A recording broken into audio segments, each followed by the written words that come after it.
आज का बाइबल का वचन तोबित का ग्रंथ अध्याय 12 वचन 1 और 5 से 15 और वचन 20। और आज का सुसमाचार सन मरकुस के अनुसार अध्याय 12 वचन 38 से 44। तोबित का ग्रंथ अध्याय 12 वचन 1 5 से 15 और 20। तोबित ने विवाह उत्सव के बाद अपने पुत्र तोबिया को बुलाकर उससे कहा, हमें उस व्यक्ति को जो तुम्हारे साथ गया वेतन के सिवा कुछ और देना चाहिए।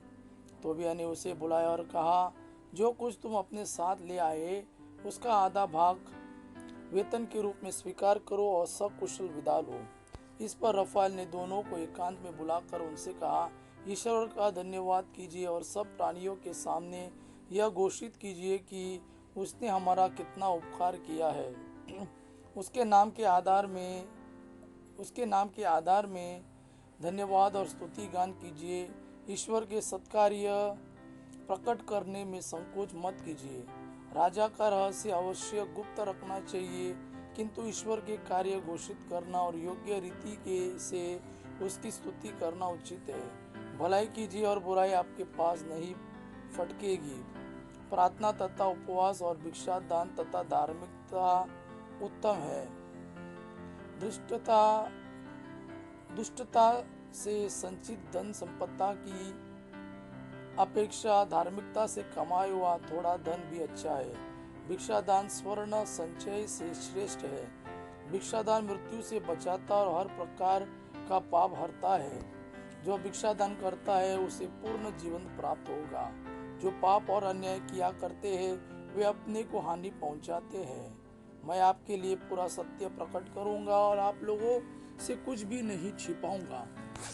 मैं आपसे कह चुका हूँ कि राजा का रहस्य अवश्य गुप्त रखना चाहिए, किंतु ईश्वर के कार्य घोषित करना उचित है। जब आप और सारा प्रार्थना कर रहे थे तो मैं अपनी प्रार्थना ईश्वर की महिमा के सामने प्रस्तुत कर रहा था। जब आप मुर्दों को दफनाते थे तो मैं यही करता था।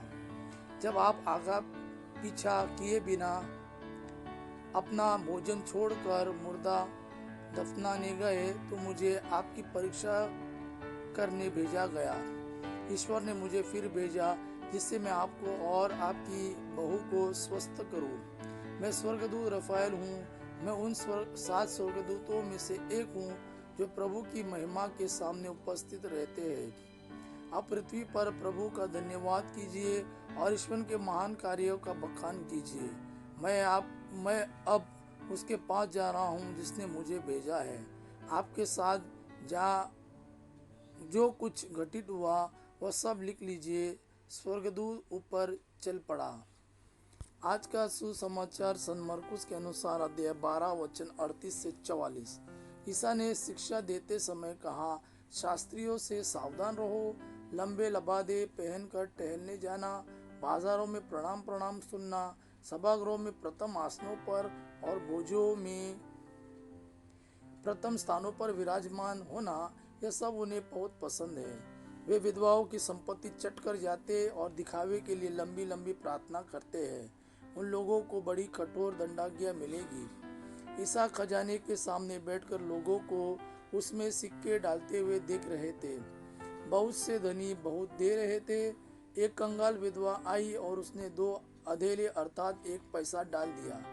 इस पर ईसा ने अपने शिष्यों को बुलाकर कहा, मैं तुमसे यह कहता हूँ, खजाने में पैसे डालने वालों में से इस विधवा ने सबसे अधिक डाला है, क्योंकि सबने अपनी समृद्धि से कुछ डाला, परंतु इसने तंगी में रहते हुए भी जीविका के लिए अपने पास जो कुछ था वह सब दे डाला।